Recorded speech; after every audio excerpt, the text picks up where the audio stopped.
Assalamu alaikum wa rahmatullahi wa barakatuh, mes sœurs, mes frères, mes cœurs éveillés d'Oumma Academy, il y a quelque chose dans l'air. Une tension invisible que tu ressens sans la voir, comme un poids sur ta poitrine. Une lourdeur dans ta maison, des disputes sans raison. Une fatigue qui s'accroche, même après une bonne nuit de sommeil. Tu vérifies ta santé, tu parles de stress, mais et si ce n'était pas ça? Et si quelque chose ou quelqu'un se nourrissait de ton oubli, de ton négligence, de ton silence spirituel? Shaitan ne porte pas de chaîne. Il ne force aucune porte. Il attend. Il observe. Il s'installe là où la lumière d'Allah s'estompe. Et parfois, il reste parce que tu l'as laissé entrer sans t'en rendre compte. Et c'est là que commence la guerre invisible. Une guerre qui ne se mène pas avec des armes, mais avec des versets, des mots divins, des lumières, des boucliers, 5 versets que Shaitan ne peut supporter, 5 paroles d'Allah qui transforment une maison ordinaire en forteresse de lumière, 5 secrets que trop de croyants ignorent, alors qu'ils pourraient changer leur quotidien, leur sommeil, leur paix intérieure. Mais aujourd'hui, tu ne seras plus ignorant. Aujourd'hui, tu vas apprendre à te défendre, à élever un mur de lumière, à marcher dans ta maison non plus vulnérable, mais protégée. Voici les 5 versets que Shaitan redoute et que chaque croyant devrait connaître, réciter et vivre. Tu fermes ta porte à clé chaque soir, tu vérifies les fenêtres, peut-être actives-tu même un système d'alarme. Tu protèges ce que tu peux voir, ce que tu peux toucher. Mais dis-moi, qu'en est-il des portes que tu ne vois pas? Celles qui donnent accès non pas à ta maison, mais à ton cœur, ton foyer, ton esprit? Beaucoup vivent avec des tensions dans leur maison sans en connaître la source. Des disputes qui éclatent sans raison. Un sommeil agité, une lourdeur dans l'air. Ce n'est pas toujours la fatigue ni le stress, c'est parfois une présence non invitée. Car Shaitan n'entre pas avec fracas. Il glisse là où le nom d'Allah est absent. Il se faufile dans les silences spirituels, dans les pièces où l'oubli d'Allah est devenu habituel. Mais Allah, dans sa miséricorde, nous a laissé une clé, une lumière, une protection. Ayat al-Kursi. Comme il est dit dans la sourate Al-Baqarah, Allah. Pas de divinité à part lui, le vivant, celui qui subsiste par lui-même. Ni somnolence, ni sommeil ne le saisissent. Sourate 2, verset 255. C'est plus qu'un simple verset. C'est une déclaration de puissance divine. Un rempart. Le prophète nous a enseigné que celui qui récite Ayat al-Kursi avant de dormir sera gardé par un ange jusqu'au matin. Et Shaitan n'osera même pas s'approcher. Et pourtant, combien d'entre nous la récitent machinalement? Ou pire, l'oubli en dit complètement. Nous confions notre sécurité aux caméras, mais pas aux mots d'Allah. Nous verrouillons nos portes, mais pas nos âmes. Récite-la après chaque prière. Murmure-la en t'allongeant. Marche dans ta maison en la prononçant à voix basse. Laisse-la être ton alarme spirituelle, ton gardien nocturne, ta lumière dans les couloirs invisibles. Ayat al-Kursi n'est pas un ornement accroché au mur. C'est une armure. Et si tu savais ce que Shaitan voit quand elle est récitée, tu ne passerais jamais une nuit sans elle. Il y a des jours où l'air semble plus lourd. Tu te lèves, mais tu n'as pas envie. Tu respires, mais ta poitrine est serrée. Tu n'es pas triste, pas vraiment, juste vidé, flou, absent, et tu ne sais pas pourquoi. Tu cherches une cause logique. Peut-être que tu es juste fatigué, que tu as mal dormi, ou que le stress t'épuise. Mais au fond, tu sens que ce n'est pas ça. Ce n'est pas un simple état d'âme, c'est plus profond, plus silencieux, presque invisible. C'est là que Shaitan agit le mieux. Il ne frappe pas toujours fort. Parfois, il murmure. Il chuchote des doutes, sème des insécurités, nourrit des blessures passées. Il te pousse à croire que ce poids est le tien, qu'il est normal, qu'il ne partira pas, mais ce n'est pas vrai, ce n'est jamais vrai. Le prophète, l'homme au cœur le plus apaisé, récitait chaque nuit 2 sourates, 3 fois. Il soufflait dans ses mains, puis passait ses paumes sur son visage, sa tête, ses bras, tout son corps. Al-Falaq, An-Nas. Dit, je cherche protection auprès du Seigneur de l'aube, contre le mal des êtres envieux quand ils envient. Dit, je cherche protection auprès du Seigneur des hommes, contre le mal du mauvais conseiller, furtif. Sourates 113 et 114.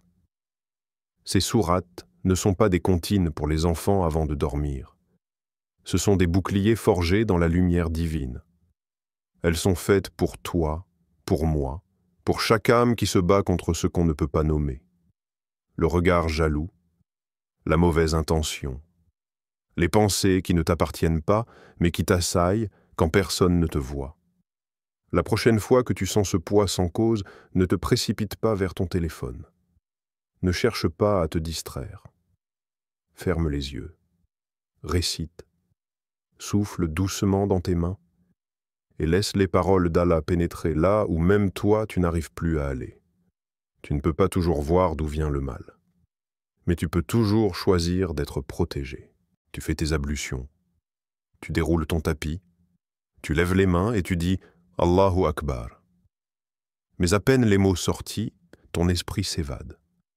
Tu te rappelles un message oublié, une conversation inachevée. Tu repenses à ce que tu vas manger, aux tâches que tu n'as pas faites. Les images défilent, les bruits intérieurs s'intensifient, et au moment où tu termines ta prière, tu te demandes, ai-je vraiment parlé à Allah ou ai-je simplement bougé? Tu n'es pas seul. Ce combat est ancien. Le prophète nous a avertis. Shaitan attend que tu entres en prière. Il ne fuit pas toujours le moment sacré. Parfois, il s'y glisse. Il ne veut pas t'empêcher de prier. Il veut t'empêcher de te souvenir. Et pourtant, Allah nous a déjà montré l'arme secrète dans une simple phrase. Accomplis la prière pour te souvenir de moi. Sourate Taha, verset 14. Pas pour l'habitude. Pas pour le regard des autres. Pas pour apaiser une culpabilité. Mais pour le souvenir. Alors pose-toi cette question. Avant chaque prière, est-ce que je me prépare à me rappeler de lui? Ou est-ce que je m'apprête simplement à réciter? Parfois, une seule respiration consciente avant de commencer peut tout changer. Murmure ce verset avant de dire « Allahu Akbar ». Rappelle-toi pourquoi tu es là, que ce n'est pas un moment comme un autre, que tu ne t'adresses pas à un mur, mais à celui qui t'écoute toujours. La concentration ne viendra pas d'un effort surhumain. Elle viendra d'une intention claire. Je suis ici pour me souvenir, pas pour m'évader. Et sache que même si Shaitan revient encore et encore, à chaque fois que tu recentres ton cœur, tu gagnes une bataille. Il ne t'aura pas empêché de prier, mais toi, tu l'auras empêché de t'arracher à l'essentiel. Tu ne peux pas toujours faire taire le bruit, mais tu peux toujours choisir ce que tu veux entendre au plus profond de toi. Et il y a cette tristesse, celle que tu n'expliques pas. Elle ne crie pas, elle ne fait pas de bruit, elle se pose sur toi comme une brume épaisse, te ralentit, t'éteint doucement, sans drame. Tu fonctionnes, tu souris peut-être, mais à l'intérieur, tout est vide, fatigué, usé, comme si tes invocations n'étaient plus que des échos dans un ciel sans réponse. Et Shaitan, lui, est patient. Quand il ne peut pas t'amener au péché, il te pousse à baisser les bras. Il ne dit pas « désobéis », il chuchote « tu ne vaux rien ». Il ne dit pas « abandonne Allah », il suggère « tu es déjà oublié ». Mais il ment. Quand le prophète était pourchassé, trahi, seul dans une grotte avec son fidèle compagnon Abu Bakr, le monde semblait se refermer sur lui. Et c'est là qu'Allah lui a révélé « Ne t'afflige pas, car Allah est avec nous ». Sourate At-Tawbah, verset 40. Pas un ange, pas une armée, Allah lui-même. Ces mots ne sont pas une consolation banale, ce sont des fondations. une vérité qui transcende la douleur, tu n'es jamais seul. Même dans la grotte, même dans l'épuisement, même quand tes prières semblent s'écraser contre un mur invisible. Tu penses que tes efforts sont vains, que tes larmes tombent dans le vide? Alors rappelle-toi, celui qui t'a créé voit ce que tu caches, entend ce que tu ne dis pas et répond même à ce que tu n'as pas encore osé formuler. La tristesse n'est pas un péché, elle fait partie de la nature humaine, mais quand elle devient une arme entre les mains de Shaitan, tu dois la désarmer par la certitude que ton Seigneur est là, même si tu ne sens plus rien, même si tu ne comprends plus rien. Dis-le, même à voix basse, même en larmes. Ya Allah, je sais que tu es avec moi. Et parfois, ces quelques mots suffisent pour briser les chaînes que le doute avait placées autour de ton cœur. Parfois, tu ne pleures même plus, pas parce que tu es fort, mais parce que tu es trop fatigué pour pleurer. Tu souris quand on te demande comment tu vas. Mais à l'intérieur, c'est comme si ton cœur portait un fardeau qu'il n'a pas choisi. Et c'est là que Shaitan murmure « Tu n'y arriveras pas ».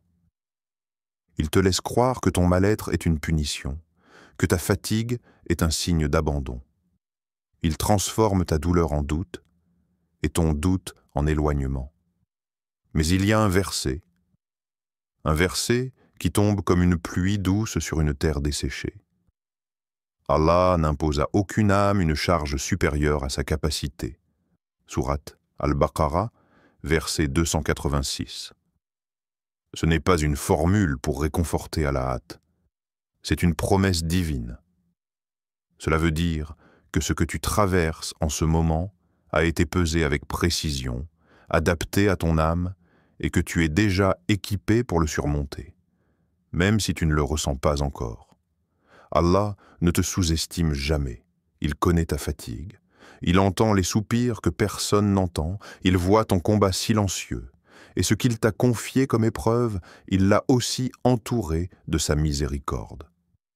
Ce verset est un refuge. Il n'enlève pas toujours le fardeau, mais il te donne une chambre intérieure où respirer, un espace où te dire « Je n'ai pas été oublié ». Tu n'es pas faible parce que tu te sens au bord. Tu es fort parce que tu continues, même lentement, même en larmes. Et à chaque pas que tu fais malgré la douleur, tu déjoues les plans de Shaitan, parce qu'il ne comprend pas cette force-là, celle du croyant qui ploie, mais qui ne rompt non pas. Alors, si tout ce que tu peux faire aujourd'hui, c'est respirer et murmurer un verset entre deux battements lourds, c'est assez. Et rappelle-toi, Allah n'attend pas de toi la perfection. Il attend juste que tu continues de revenir vers lui. Parfois, on attend un grand signe pour se protéger. Un rêve, un miracle, un choc. Mais la vérité, c'est que les signes étaient déjà là. La fatigue qui ne passe pas, la tension qu'on ne comprend pas, l'agitation intérieure sans cause apparente. Et si ces signes étaient en fait des appels doux d'Allah pour te ramener à lui, à sa parole, à la lumière qu'il a laissée entre tes mains? Ne sous-estime jamais le pouvoir d'un verset récité avec foi, d'un souffle protégé par le Coran, d'une prière faite avec intention. Shaitan n'a pas peur du bruit, il a peur de la lumière, et chaque verset que tu récites est une flamme qu'il ne peut approcher. Alors, ne les laisse pas dormir sur une étagère, ne les garde pas comme une décoration. Vis-les, récite-les. Laisse-les habiter ta maison, ton cœur, tes nuits. Et si ton cœur a été touché aujourd'hui, alors fais cette dua avec moi.